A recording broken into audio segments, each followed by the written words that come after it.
自動でお風呂を沸かします。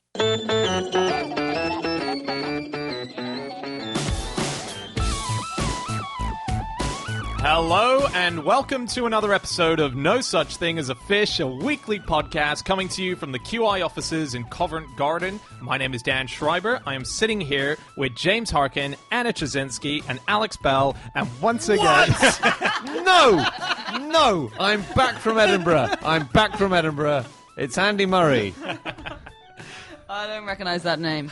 And Andy Murray, and once again we have gathered around the microphones with our 4 favourite facts from the last 7 days, and in no particular order, here we go. Starting with you, James Harkin.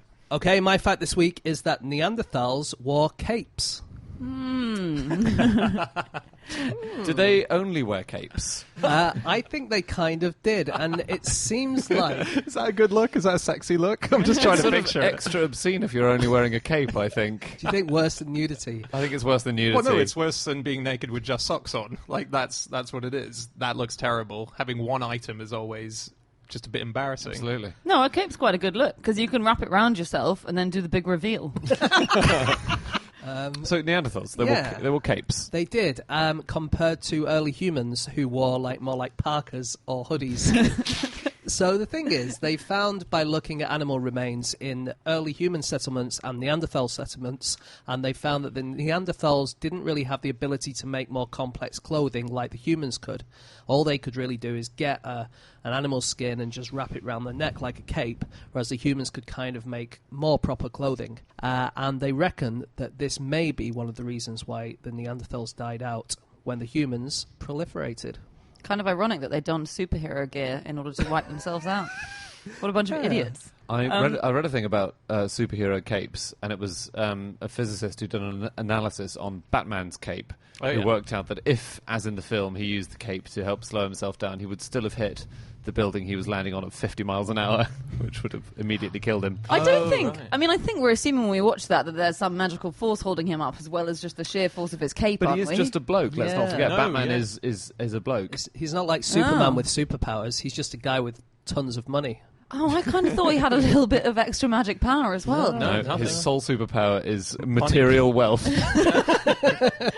I thought the really interesting thing about this new research that's been done was the idea that early humans, the real superheroes of this story, had fur trim hoodies, it's thought, or fur trim coats, because what the researchers found is that certain animals were found at human sites that weren't found at Neanderthal sites. So I think there were animals like weasels and wolverines that were found on the human sites, and they have like short hairs, and they're the kind of hair that you'd use to make a fur trim. So they've got this whole mixture of fur, and if it's added to sleeves and the hoods of clothes, then it insulates you better. How are they sewing or putting stuff together?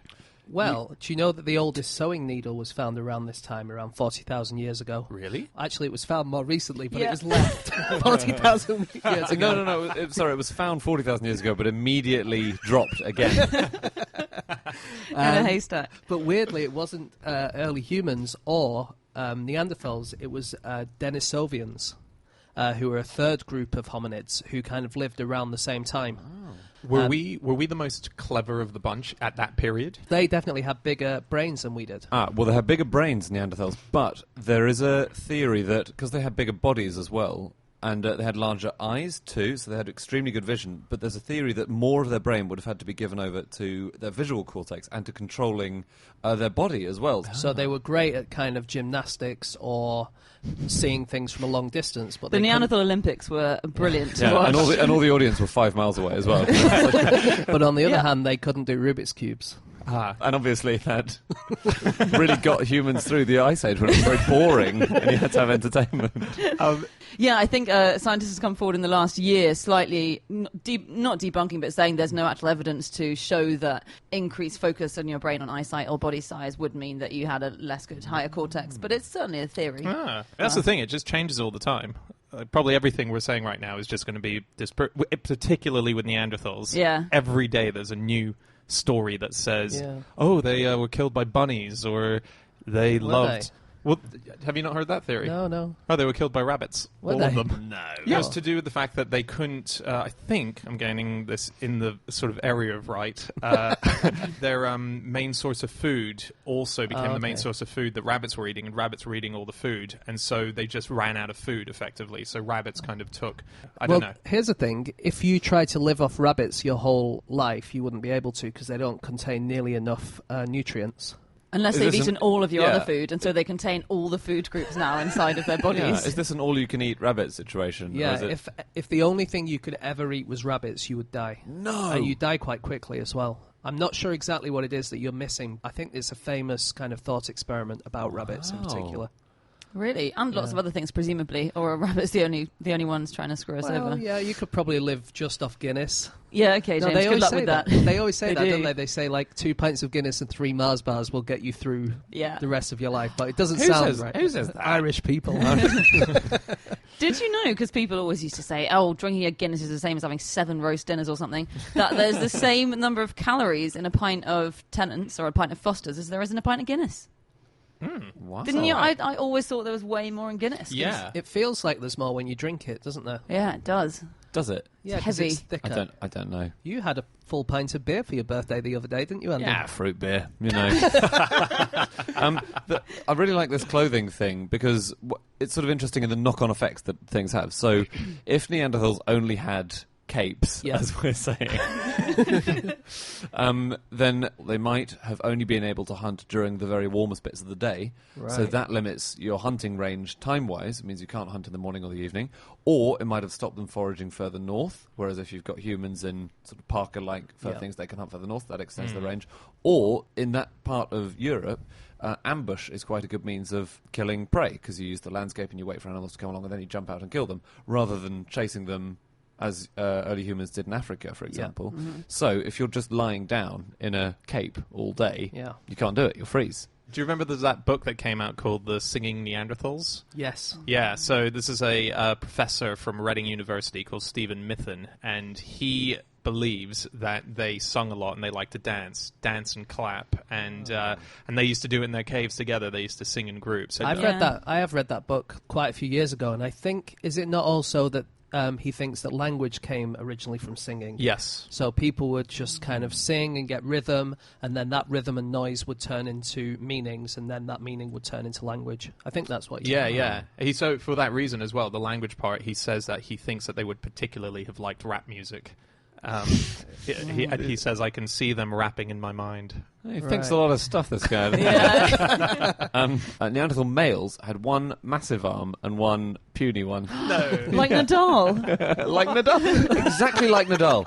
Athletes, cricket and tennis players in particular, have upper arm bones which are much stronger in their dominant arm, right? Oh, of course. So, all of us here, our dominant arm will be between 5 and 14% bigger. This is the arm bone, the upper arm bone, bigger than on the other side, right? In Neanderthals, the upper arm bone is 50% bigger than on the other side. And this is only the case in cricket and tennis players in modern humans today. So when you say Nadal, it's absolutely right. And they thought that this was because they were doing spear thrusting, right, to hunt animals. But actually, they got modern humans to sort of practice thrusting spears and measured how much energy it used. And actually, that uses the non-dominant arm loads too. So they reckon that what it is processing animal hides, i.e. scraping laboriously away at the inside of animal skins to make them suitable for wearing your capes. And we don't know if female Neanderthals had the same thing, because we haven't found female Neanderthal skeletons where both arms are present, but we have found male ones. Yeah. Do we know that female Neanderthals had 2 arms? No, we don't, no. Which might be a reason why they died out. Just one thing on capes, that capes were quite big in the Aztec world, and Montezuma particularly was into them in that every year he collected a tribute from his people of 2,560 of them. The word escape comes from the word cape. Does it? What? Yeah. It's like when someone grabs your cape, but you could run away because you kind of leave them with the cape. Then you're just naked if Hang you're a on. Neanderthal. What that's actually... Yeah. According to the etymological dictionary of the English language, to escape is to escape oneself, to slip out of your cape and run away. Oh, Yeah, that's cool. Isn't that great? Fantastic. Were there any Very famous villains that were known for that? Like Jack the Ripper. We've got his cape. You know, was there any like just with the cape done up by poppers at the front or something that they just whip off and lose. Well, just if That's Jack the Stripper you're thinking of. But another kind of cape in the Aztec world that only Aztec rulers were allowed to wear was the hummingbird cape. And so hummingbirds were sort of revered by Aztecs because I think of their tenacity and the fact that they'd attack things that were bigger than them and they wouldn't rest until they'd got what they wanted. And so Aztec kings could wear capes made entirely of hummingbird feathers. I think I've seen one of those. Yeah, they're pretty spectacular. I think there might be one in a museum in Hawaii or something. Oh, really? Like really yellow, amazing kind of feathery wow. Hummingbirds, I think, are they the only bird that can fly backwards? Yeah. But yeah, one cape would take 8,000 hummingbirds. Whoa. How do you... Amazing. Quite impressive to catch, though, that many, though. It is. That's You probably what the king did all year. sneak up on them from the front. Elvis Presley famously used to wear a cape yeah. in the later years. And the very first time that they had the idea for the cape, because the idea was that it was going to be used to reveal himself, not in that way, on stage, to the audience. It was a great way of hiding himself before they could see him. Because you can still see the cape, obviously. So. Yeah, I guess, but you're like, who's behind the cape? I mean, who's I behind know the they cape know at they're this- at a Presley gig. All right, thing is that with the cape, so he commissioned it from this guy who was in another bit of America, and so they made the cape, and they sent it over on a plane, and Elvis put it on, and it was so heavy that as he walked forward, he immediately got dragged back by the weight of it and crashed backwards onto the ground. Wow. Yeah. Like, who did that in the VMAs last year or something? Was it Madonna? I think Fell down the I think she steps. just fell down forward. Did down she the not get stairs. dragged? No, she got dragged off by a cape. She did. Oh, Someone did stepped she? on the back of her cape. Maybe it was just a tribute to Elvis. No one got. Someone else who had a massive cape on stage was Liberace. Oh yeah. Yes. Famously, he one time had such a massive cape. He was brought on stage in a custom-made Rolls Royce, and then he took off his cape, which was then taken off stage by a smaller Rolls Royce. No! That's fantastic. That's ridiculous. I was looking at Sherlock Holmes, because he wore a cape. Yes, he Yeah. did. Yeah. Described as wearing a cape. And that he was illustrated wearing a very sort of famous cape. I think it became famous because he'd worn it. I don't think it was a famous cape that Sherlock Holmes adopted. Who is this weird bloke inside my favourite cape? Sorry, you're absolutely right. He popularised that cape. But there was something really bizarre about the stories in that the man who was commissioned to draw the stories ended up not drawing them. His brother sort of got the gig somehow instead. But then he drew the man who'd originally been commissioned to draw the cape was then the model for the cape, which his brother like then ended up drawing for the stories. Was that a consolation prize thing? Kind of, His yeah. brother was like, oh, sorry, I didn't get the gig. They're really weird, these Victorian... Because there was a coat with a cape built into it. Yes. Yeah. I don't really understand it. Is it just to protect you against rain, or...? Just fashion. Yeah. Must have been fashion. Yeah, because I exactly, I was trying to work out, was there a purpose to Darth Vader's cape? And a lot of people, because he's in space, what's he doing with the cape? There's a lot of anti-gravity going on. That's not a useful garment to have. A lot of people say that it was because of his authority, and that a cape would suggest a military kind of authority for some But reason. then, I don't really know much about Star Wars. but it doesn't seem like they have a lot of problem with anti-gravity at any stage. Which is, it's interesting, isn't it? The one scene where I think you should see that is when he's flying, when Vader's in his own ship, because I imagine that's where anti-gravity kicks in. But he must be sitting on the cape. That's what I thought, because you don't see it in shot. You're right, because they must have thought this through. Well, they have, because look, there's a description on Wikipedia about his entire outfit. So the outer cape was made so that it could block fire and acid jets, helping to protect the suit's electronics, because remember, Darth Vader was part robot. And Was he? yeah, but the cape was so heavy, you get this, the cape was so heavy that it restricted movement, so he had difficulty lifting his arms over his head, which is why you rarely see that in the movies. Really? I can't really see a scene where that would have fitted in. Is when he Darth does the Vader. YMCA. It's when he's at that football match and the Mexican wave comes around his way.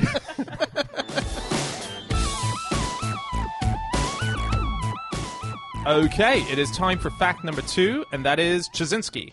My fact this week is that when the first ballpoint pen was launched in the US, riot police had to be deployed to restrain the crowds. It was the new iPhone of its day. This was in 1945, and I actually read about this in a book I've just bought called Adventures in Stationery by James Ward. And this ballpoint pen was brought to America by a guy called Milton Reynolds. It was 29th of October 1945, and he launched it in a department store called Gimbel's in New York. And thousands of people came, so I think 5,000 people swarmed Gimbel's department store, and 50 extra policemen had to be deployed as an emergency at the last minute because it was being swarmed so much. So they cost the equivalent of $160 now, which is a lot, but still they'd sold millions. That in the makes first sense, few though. months. Presumably they weren't Yeah. the really crummy, cheap biros that you were paying $160 for. Because that was a time of some hardship across the world, right? Well, what he was thinking, actually, you say of some hardship. A, they didn't work because he rushed them through. But B, I think he was thinking it's the end of the war. I need to launch it now. People want a treat. Well, that war was terrible, but at least we've got a biro. It's almost worth having another war. It was called the Reynolds rocket, though, so there was a little bit of militarization going on in there. Oh, yeah. He actually took out an ad in the New York Times to promote it, a full-page ad. That's how big they were promoting the thing. And in it, he said that it was fantastic, miraculous pen, guaranteed to write for 2 years without refilling. Yeah, and you got your money back if it didn't. And a lot of people did, didn't they? Yeah, loads of people, It yeah. was 104,643 had to be replaced in the first 8 months. So I think, it had massive problems. It was really leaky, or it would stop writing altogether. It just wasn't a very good design. And the reason was because he was a very competitive businessman. So there was this chap called Laszlo Biro, who a few years beforehand had invented the biro in Europe, and he brought it to Argentina, and word had reached America and this guy Milton Reynolds of the biro, and he really wanted to patent the design, which was just this round tip and this capillary action, which meant that you could write in all directions and the ink wouldn't bleed out onto the page.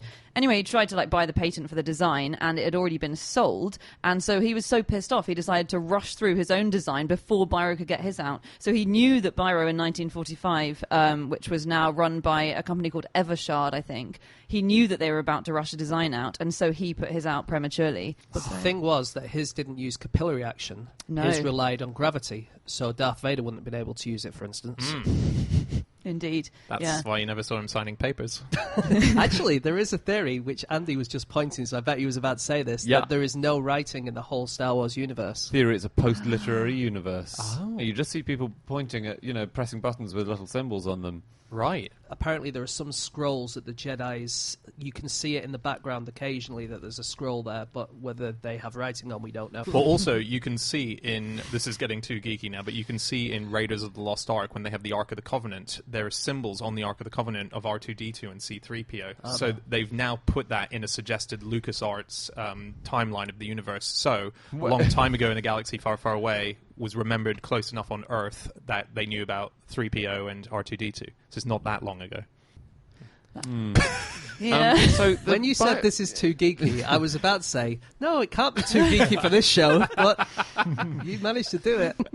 So one of the first big orders for biros was by the RAF. Actually, during the Second World War. So this was by the Laszlo Biro inventor himself. Was he called Biro? I think it's originally pronounced Biro. He's We've been Hungarian. saying it wrong all these years. It's probably Laszlo as well. It's Laszlo Biro, Yeah. I think. I think it's Biro. Probably. He was Hungarian. Well, he was born in Budapest. Right. He was Hungarian. Then he moved to Argentina. So this is a really weird thing also about the way he invented it. He had to flee the Nazis, and he went to Argentina, partly because he'd had a chance encounter on a beach with a fellow holidaymaker and told him about this great invention he had. And the fellow holidaymaker said, "Oh, well, I'm the president of Argentina, so do you want to come and set up in my country?" And he said, "Thank you very much, I will." And isn't that amazing? It's extraordinary. They're on the beach and they're happy to be chatting to the Argentinian president. Yeah. He was the former president. Was yeah. he? But then, really tragically, Biro never made much money from it because he had sold the patent to it very early on in the process, because partly, I think, to get more of his family out of Europe. I think his last shares were sold to get his family to Argentina. Yeah. I really love I love the sound of this guy Biro, because apparently before he invented the biro, he was a hypnotist, a race car driver, and a surrealist painter. Wow. That's awesome. Sounds amazing. And you'll like how he invented the ballpoint pen, Andy. He was just sat there looking out of a window, and he saw a marble go through a puddle, and then it left a line of water on the ground, and he thought, wait a minute, I could make a pen like that. Did you know? Yeah. Because, Andy, you really hate these ideas of serendipity in inventions. I don't hate it. I just think that often inventions are... It's so much nicer, the story of Biro seeing a child playing with marbles and the marble going through the puddle. And who knows, that may well be the case. But often you get the whole, oh, yes, he had invented a whole load of fountain pens, and then one of them was dropped, and it created a weird ball on the end of it. And he thought, oh, I know. Yeah, because Biro didn't actually invent the ballpoint pen, or he wasn't the first person to come up with a patent for it. No. I think it was John Loud. Yes. Who did have the first patent, and he wanted something that would be able to write on wrapping paper. And he invented this thing, but unfortunately it was just a rubbish design. There were 350 ballpoint patents before Biro came up with his. Whoa, really? Yeah, from, you're right, John Loud in, I think the 1880s, all the way through to the 1930s. The idea had been thought of a lot, it's just no one had made it work properly. Yeah. So it's weird that he had to wait for a marble to propel itself through a puddle, Yeah, it is a bit weird, isn't it? considering there were 350 other inventions exactly the same as his. It's bizarre. It's almost as though that did not happen. Have we ever talked about, just speaking of riots and police having to be called unexpectedly, about the girl who put a Facebook invitation up and accidentally made it public, not private, the Dutch girl, in 2012, and she got 30,000 people responding saying that they would attend. About a party, was it? It was about a party, but it meant to go to just her friends, and apparently you have some private setting on Facebook. You do. There's a movie about it, isn't there? Is there? Yeah, I can't remember what it's called. Oh, X. no, it was based on that film, Oh, so is it? that's why people did it. And then they turned up in T-shirts saying Project X Haren, because it was in the town of Haren. And yeah, like up to 5,000 people turned up, and 600 riot police had to be called, and the girl fled her home to somewhere else because she'd accidentally put this invitation on private. It sounds absolutely terrifying. Yeah, it happens quite a lot. What, 5,000 people rocking up to an impromptu Certainly does at my party parties. accidentally? You did say up to 5,000 people. I mean, even at Andy's parties, there's up to 5,000 people.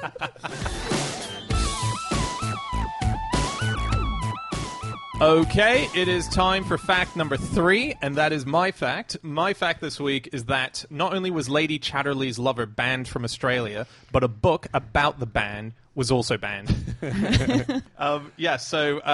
Lady Chatterley's Lover, famously a book that was banned in the UK, it was banned in Australia, many other countries, and what happened was in 1960... eventually, after, I believe it was 1929, it was originally banned. So, huge amount of time, and they finally got the ban lifted. And it was such a weird trial. Everyone who was at the trial reported about it at the time in 1960, because they had things like the fact that the jury, who were forced to read the book, weren't even allowed to bring the book out of the courtroom. So the jury had to just sit in the jury room and read the book. There was probably somebody really smug juror who got to the end of it first before everybody else. Yeah, just did all the spoilers. She shags him. That reminds me of something I read, that in the 90s, or late 80s, early 90s, there was a pornographic TV channel called Red Hot Dutch, which came over to Britain because people could get it with their satellite dishes. Mm-hmm. And there was a big kind of moral crusade against it in the newspapers and stuff. And before the Parliament could debate it, they had to have a special viewing of the channel in the Houses of Parliament. And apparently it was one of the most well-attended viewings of anything that they ever had. I don't... Because, you're allowed to watch some really steamy hot Dutch pornography, but you have to watch it in a room full of MPs. I'm not sure I'd click attending. So the really tricky thing when the book was going to be published is that this was all after a 1959 change in the law, which said that literary merit is a defence. So it was an extremely sexually explicit book. It had been banned in 1929, but then this change in the law in 59 meant that suddenly there is a possible defence, which means that it could be published legally. And Penguin then announced, for Lawrence anniversary, we are going to publish a huge run of this. And they were intending to publish it for, I think, 3 shillings and sixpence, which is really cheap and would have put it well within the reach of working-class people. So that was why the authorities, if you like, were spooked. Yeah, because there was still the thing in law, which was an old Victorian thing, which was... it's all right for you to have something which is explicit and obscene and whatever, so long as only gentlemen can read it. But once you do it so that the poor people can read it, then it becomes a problem. Yeah. And it's called variable obscenity. And, Really? Yeah. And so there's a very famous part of that trial where the chief prosecutor, who's called Mervyn Griffith Jones, asked the jurors to consider if it was the kind of book that you would wish your wife or servants to read. And in the newspapers, they all thought that was hilarious because, this is the 1960s. We don't talk like that anymore. But, of course, he was referring to the old Victorian law, which was, is it something that working class people or women or whatever can read as opposed to gentlemen like me? Wow. Yeah. And so when they eventually lifted the ban and said it could be sold in shops, it's not dissimilar to the great ballpoint pen debut. Indeed. Shops were packed. People were not rioting, but it was chaotic, and it was mainly men who just heard so much about this book. And copies that had been bought were then being resold just the hour later in Soho. It's also a very quick read. So. Yes, yeah. But it's almost like when a huge superstar comes into town, scalpers buy up the tickets and resell them for a hiked price. So in Soho, they were hiking the price of these unread books that had just been bought in the London bookshops. So just to bring it back quickly to the opening fact. So what ended up happening was that the ban was lifted, and that was great. And someone then went on to write a book called The Trial of Lady Chatterley's Lover. And that book then got released here in the UK, and it attempted to get released in Australia, but Australia had not lifted their own ban, and so they decided to continue to ban anything to do with Lady Chatterley, and that was one of the books that wasn't allowed in. So did this book have, excerpts from the original, do you think? Yeah, no, I'm not sure exactly what this book contains. It's actually quite hard to find it online. Well, it's because you're part Australian, Dan. Yes, exactly. You're just not allowed to read anything like this. Yeah. What's really nice about this is that a group of Australians actually decided that they were going to sneakily import it and start selling it in shops, and they did. And that kind of created a new conversation once they got caught, because they were caught and the government attempted to prosecute them, and they said this shouldn't be done, and a lot of other politicians agreed. And as a result, that's what's kind of kick-started the whole thing about the relaxation laws of the obscenity laws in Australia. So it's interesting. Lady Chatterley itself did it here, and in Australia, a book about the trial did it in Australia. Yeah. It's kind of amazing. You'd have customs officials taking banned books off people. Apparently, when trains used to go from Europe into the Soviet Union, when they stopped on the border, they'd check your passports, and there'd also be a guy going through going, Bibles and pornography! Bibles and pornography! No way. And so you had to give up your Bibles or pornography. Oh my God. Apparently. I know what it looks like. It's just actually a very broadly interpreted Bible.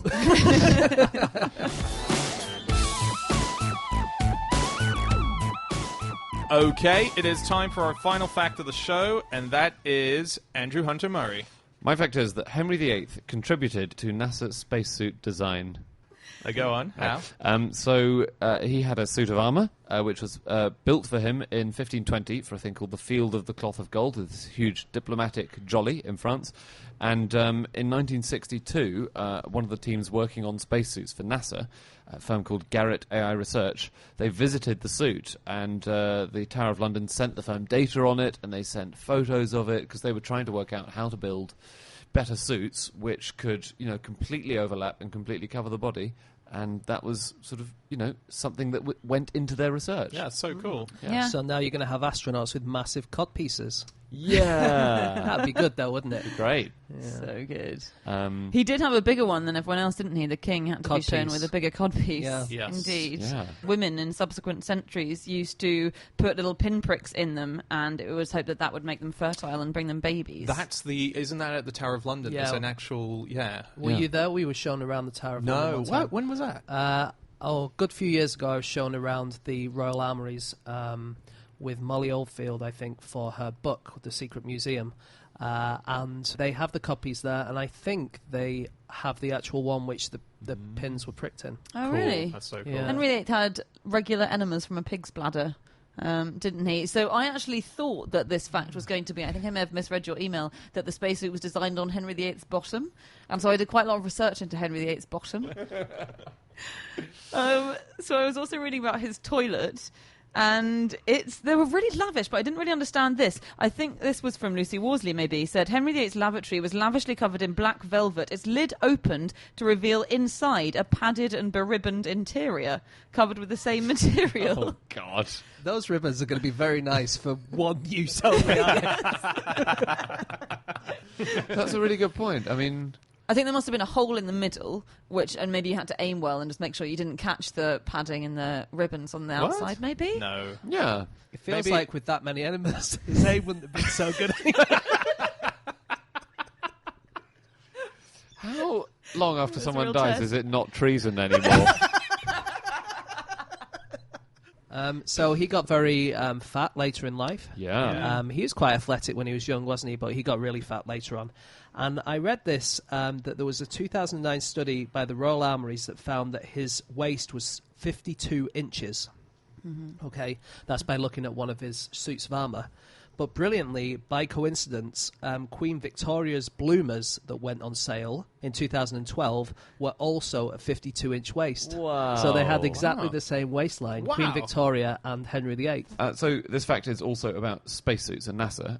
Did you know spacesuits these days are called emus? That's what modern spacesuits are referred to. So in space you need to go and get into your emu. So I bet U is unit. Not bad. Extra. Yep.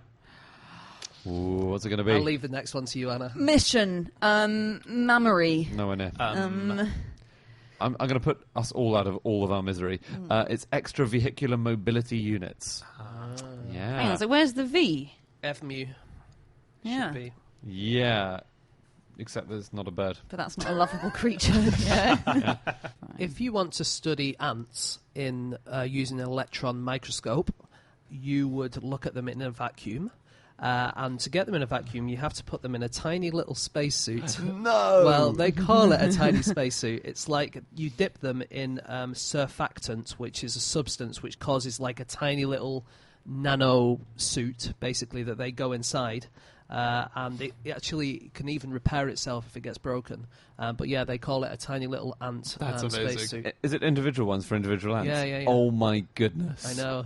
that is so That's cool. incredible. Have you seen, I was looking at amusing-looking spacesuit designs from over the years, and NASA have tried some pretty wacky stuff, but have you seen the AX-5 hard-shell spacesuit? We've seen the AX3, haven't we? But Yeah, no, we have, yeah, I'm yeah. not sure. I knew you weren't up to date on this. So the AX-5, the point was that you wanted to be flexible inside it, so that's often a problem in spacesuits, that you can't like move around enough, and it had a flexibility rating of 95%, which means that the wearer can move into 95% of the positions that you can if you were naked. But what this basically means is, if you look it up... So I want to know, Reverse cowgirl. what are the positions that you can't get in? I don't know, actually. Maybe they don't tell you in case you try and break it. I'm not sure I can get into all that many positions, even when naked. You might only have a 75% thing, even without the spacesuit on. Oh, God. And each year as I get older, it gets less, doesn't it? Yeah. Look, it's a funny spacesuit. It's not that morbid. It looks like someone's inflated a So Michelin if I man. wear this... Oh. If I wear this 95% spacesuit, does that mean I can now get into more positions? No, No. sadly not. I'm afraid it's not 95% of the average person's, it's 95% of your positions naked. Oh your my naked God. is 100%. You could barely do anything So in I the can actually only get 95%. down to about 71.5%. Don't buy it. If only you could transmute your consciousness into an AX-5 spacesuit, then you'd be able to do more than you could today. How many percentage do you think you could do wearing just a cape? That's over 100. 110. Sorry. So spacesuits. Have you finished that? No, I just need to describe how this works. Because it's Yeah, ridiculous. We know it, the AX5. AX5, we know. Of course we know the AX5. The AX5 looks like a hugely inflated Michelin man. So essentially it's like being in a giant bubble where it seems like you can pull most of your limbs out of the sleeves and sort of your legs out of the legs and move around inside it. Right. But it looks totally absurd because it looks like you've put on a piece of clothing 20 sizes too big for you. So they decided not to let it go. Wow. But it's, a good amount of roominess in there just with your head hanging onto the helmet and the rest of your body can swing around underneath it. That's a good idea, actually. Really good Yeah. idea. Should we wrap up? Yeah. Yep. Oh, do you know what the French for codpiece is? Le poisson. I thought you'd go down that road. Le pièce de poisson. It's not. It's braguette, spelt the same as baguette, but with an Braguette. R, Oh which my seems God, to have that's so much room for fantastic. confusion. Baguettes for breakfast? Yeah. Oh, my Be God. brilliant for a French 16th century sitcom, wouldn't it? Yeah, a stupid farce. Just put a braguette over your penis and get on with it. Are you sure? Madame's halfway through eating it.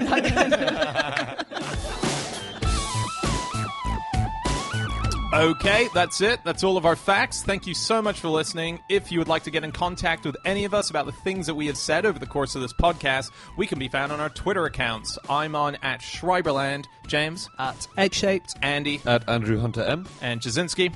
You can email podcast@qi.com. Yep, or you can go to our group Twitter account, which is @QI Podcast, or go to nosuchthingasafish.com, which is where we have all of our previous episodes. Also, why not go to iTunes? All of our first year of Fish is up there now. You can buy that too.